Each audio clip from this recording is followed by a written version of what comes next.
giving up only 72.8 points, 8 games sa conference na to, no? And look at the field goal percentage allowed. They're number 2 in the league, shooting 35.7%. That's what the opponents can only get away with because of the defense ng Barangay Ginebra. And also, we want to make a mention, number 1 sila sa rebounding. Here's James Yap firing over Willie Miller. Rebound na pulot ni Enrico Villanueva. And here's Helterbrand. Helterbrand fires away. JJ Helterbrand owns the first 5 points of this ball game. In fact, the only 5 points that we have as of the moment. And here's James Yap dancing inside. A lot of pushing underneath. Kako picks up the ball and a swipe by Helterbrand who'll be called for a foul. And for more of Ginebra, let's go to Cheska Little. You guys were talking about the offense and the defense of Ginebra a while ago. And you know what? Defensively, they're still working on that plan to contain James Yap and PJ Simon. And the other problem that they have is being able to limit the offensive rebounds of the bigs, Aducol, Aliado, Meyerhofer, and Salvador, because these guys love to crash the boards. But of course, as you mentioned earlier, that Ginebra is number 1 when it comes to rebounding for this conference. As for their offense, they just need to go for the fast breaks, try to run, and try to get the easy baskets off the turnovers. Mika Quinito? Well, alam mo naman, Quinito, basta ang nag-ulat ay si Cheska, siguradong eksklusibo ang kanyang grupo. Yan. Teka, sorry. Nasa ano channel ba tayo? Sorry. So back in the PBA here, 9:36 remaining in the first. And here's Aducol looking for James Yap. Shot clock reads 12. Roger Yap now has the ball. Roger Yap fires the 3. This is way short.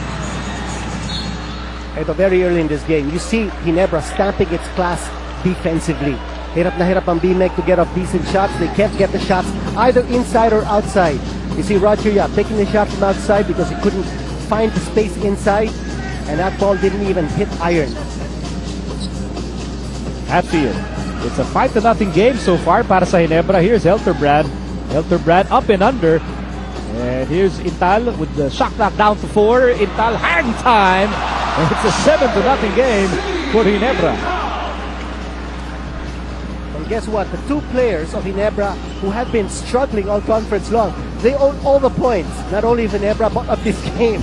Si JC Intal averaging only 5 points a game this conference. At saka si JJ Helterbrand 5.5. James Yap again and misses anew. And here comes that Ginebra running game. Intal, the flight, blocked, fouled, and he will take 2 free throws. By the way, yung ating Supreme Court for tonight, Dennis Barbacena, Jimmy Mariano, and the Chief Justice is Noel Kilinguel. Ang lupit ng depensa ng Barangay Ginebra. Kanina nakita natin si James Yap. I thought he was going to get away, but before that, watch the move here of JC Intal. Now that's the kind of acrobatic move fans come out to witness when JC Intal is on the floor. That's what the fans love to see. Papasok na si Peter June Simon to replace James Yap. James has been trying, but RBA still scoreless in this game, and Intal now makes it a 9-0 ball game in favor of Ginebra. You know, early sub there for Coach George Gallant. Tinanggal niya si James Yap. I also thought that maybe with James Yap on the floor, all the players are too dependent on him trying to make the first score for BMEG. So maybe this will relieve the pressure and now get a lot of the players try to do things as a team. Not just rely on any one player, but again, the defense of Ginebra creating that turnover. Helterbrand has the ball, eyeball to eyeball with Roger Yap, who's always a tough defender. Here's Hatfield. Hatfield for 3. Probably pati yung kanyang mga kakampi nagulat with that shot. Here's Canaleta. Canaleta really having a rough tournament shooting-wise. That's right. He's only averaging 3 points a game sa conference. What a start. Kung gaano kaalat ang BMEG Derby, ganoon naman katamis ang shooting ng Ginebra. They're now up 12-0. To start the game, as we enter this 30-second timeout, brought to you by Handy Fix, ang first aid to buy mo. Pods all, it seals all. It's all Ginebra. Well, right now, BMEG looking very disorganized, not just offensively because they can't seem to do anything against that Ginebra defense, but also on defense, allowing Barangay Ginebra not only to get off with fast break points, but also shots from the outside, shots from the inside, shots of Ginebra coming from all different angles. They already have 2 3-point shots. They've also had incursions coming from JC Intal. And when you're hitting inside and outside, tough to beat this team. Well, Miller is a 2-time MVP. Joined Ginebra in the previous conference in exchange for Cyrus Baguio. He left Alaska, joined Ginebra. You think at this point, Willie, he's still in the adjustment stage with the Gin Kings? Well, I think the same way that the referees have run out of days in their honeymoon period. I think Willie Miller, wala na ding oras. You know, he joined this team last conference. So I'm sure Coach Jojo Bichico is not going to be patient anymore. He wants production. He wants performance from Willie Miller. And so far, so good. Huh? Now here's Intal. So far, Ginebra has been producing here. 12-0 start. Intal. Hatfield twirls. Hatfield scores. 14-0 start for Ginebra. And a good movement coming from Barangay Ginebra. So when you've got players firing from all cylinders, already with 4 players scoring for Barangay Ginebra, who are you going to defend? And you see what the marksmanship so far of both these teams, 0 out of 7 for Derby Ace. Ito may turnover pa against Bineg. Meron akong suspensa. We had a ring ceremony before the game. And the Llamados were given their championship rings. Baka naman suit pa nila yung mga singsing na lang kaya hindi sila makashoot. Matataba yung mga singsing na yun. And you know, sometimes it's difficult to get over that euphoria. Di ba kung minsan yung mga nabibigyan ng best import, best player. Best player of the conference. Before the game yan. Tapos pagdating ng laro, nako, masama. And this is a very, very poor start. That's an understatement here for the Derby Ace Llamados. Here's Intal, 1-on-1 against Meyerhofer. That's a great matchup. And Meyerhofer doing just enough to bother that shot by Intal, and a foul in the backcourt out of frustration for the Rocket.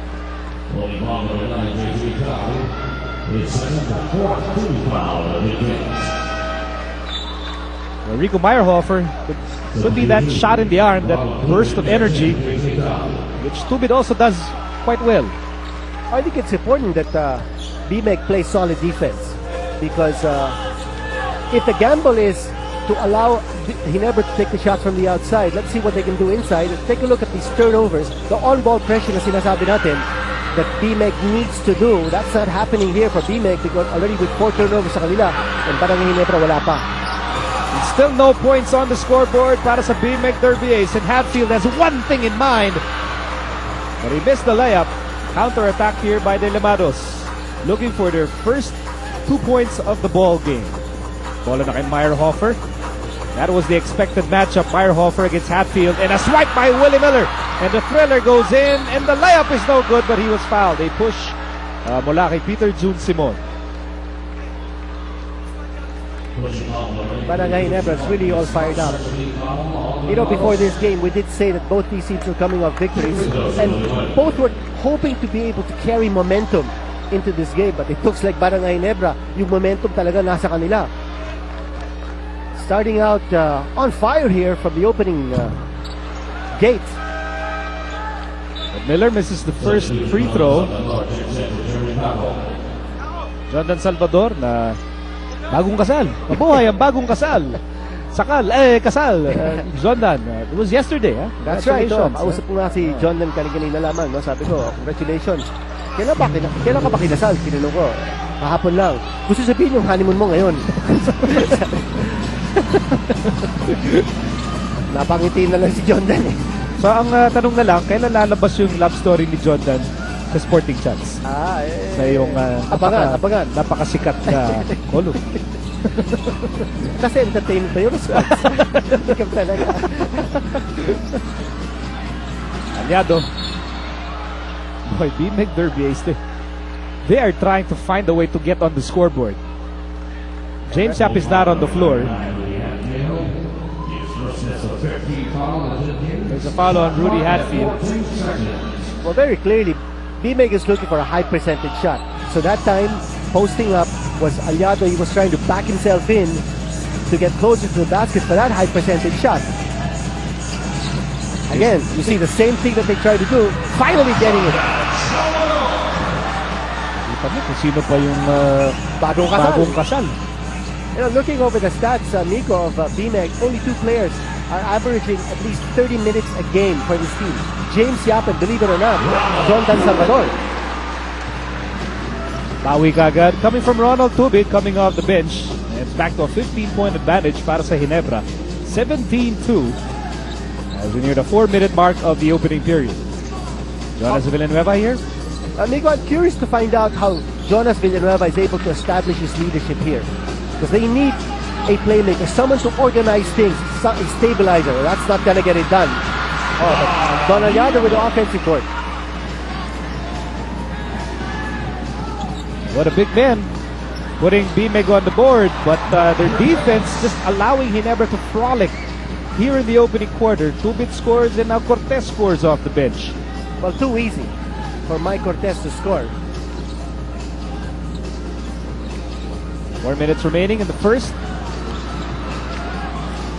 Meyerhofer misses, and here's Tubit. No! Jonas Villanueva trying to slow things down for BMEG Derby Ace. They're down by 15 points, and Peter Jun Simon knocks in a 3. Nice setup play that time for the outside bomber. And that's important for BMEG. They just need to be able to play under control, not get involved in a running game with Barangay Ginebra. Pick and roll. That's just all power coming from the Raging Bull for his first 2 points of the night. Actually, he should have gotten the layup at the first attempt because that was an excellently executed pick and roll. There was no defense against Rico. Rico on that roll. Here's Salvador. Nice move. Meantime, Tubit is all alone. And Meyerhofer's long arms bothers that shot. And how many layups has Ginebra missed? I count 3. Tatlo na ang mga namimiti silang layups. Here's Salvador. Jordan. You know, even if they're missing the layups, the fact that they're able to even attempt a layup, you know, means that they've got their rhythm. They've got transition going para sa kanila. The attack is on stream here for Ginebra.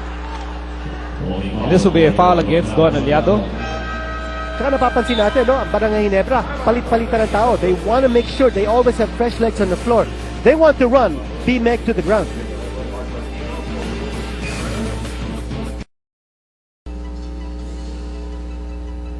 Back inside the Big Dome sa pagpapatuloy ng ating TBA Big Time Sunday. Now let's go to Gino Rufino. Thanks, Miko. And it may not look like it, but Coach George Gallant told me that after their first win in their last game against Meralco, the morale of the team has definitely been boosted and it's gone up. And he hopes that it's going to be the start of something good for this game. He hopes that both teams are going to be missing key bigs, and he believes that it's going to even things out a little bit.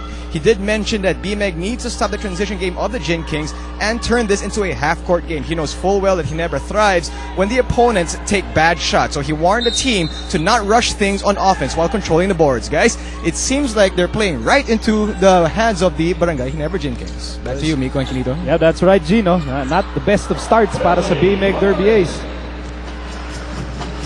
Well, Rico Meyerhofer is now sitting on the bench. He's their #1 shot blocker, intimidator inside. And you see Barangay Ginebra continuously going into the interior and getting the points. Good defensive move by Billy Mamarin. But Salvador, with great hustle, retrieving the ball. Interception by Ronald Tubit. And here comes Mark Kagiwa, his first appearance in this ball game. Cortez, mob pass, Hatfield is fouled. Unselfish play there by Barangay Ginebra. Mike Cortez could have actually taken the shot. He was inside the shaded area, opting to pass it off. Watch this. Now you see me. Oops, now you don't. It's one of the oldest tricks in the book. Nautaka ni Billy Mamaril doon. Jonathan Salvador, and Hatfield has to work at his free throws.